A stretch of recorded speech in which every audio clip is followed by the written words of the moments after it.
31 past now. We now know what happened before the deadly police-involved shooting in South Carolina.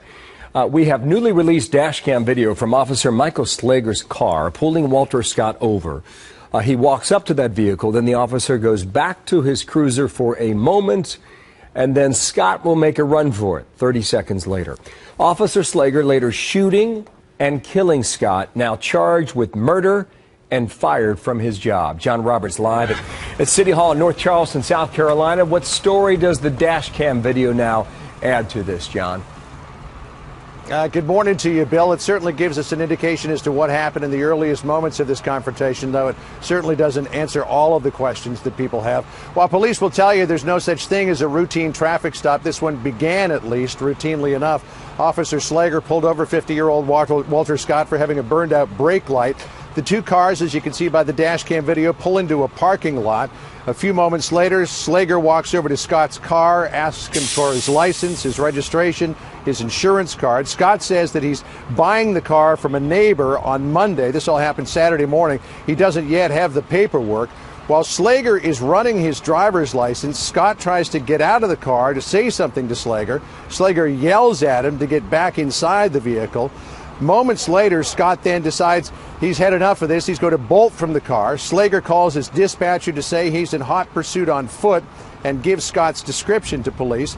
Moments later, Slager yells, and this is very distorted, but you hear him yell, "Taser, taser, taser," which means he's going to deploy his taser. You then hear on the tape a clicking sound, which might be the taser being activated.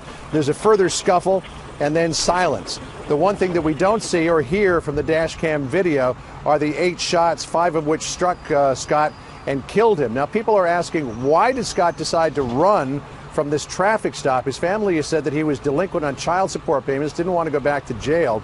We do know that several bench warrants had been issued in the past for his arrest. However, it's unclear, Bill, as to whether or not there was an active bench warrant and whether Scott would have gone to jail as a result of this traffic stop. So still a lot of unanswered questions here. You've talked to a lot of people. How's the community reacting to all this now, John? Obviously, they're very upset about this. They say things like this happen too often. But here in North Charleston, at least, unlike other places we've seen, they are willing to allow the wheels of justice to turn. However, last night at the first city council meeting here in North Charleston since the shooting, one of the protest leaders, Muhyiddin Dabaha, went before the council to ask them to create a citizens review board to oversee the police.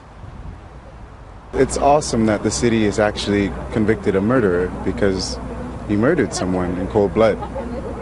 That's a cause for joy. But how do we make sure it doesn't happen again?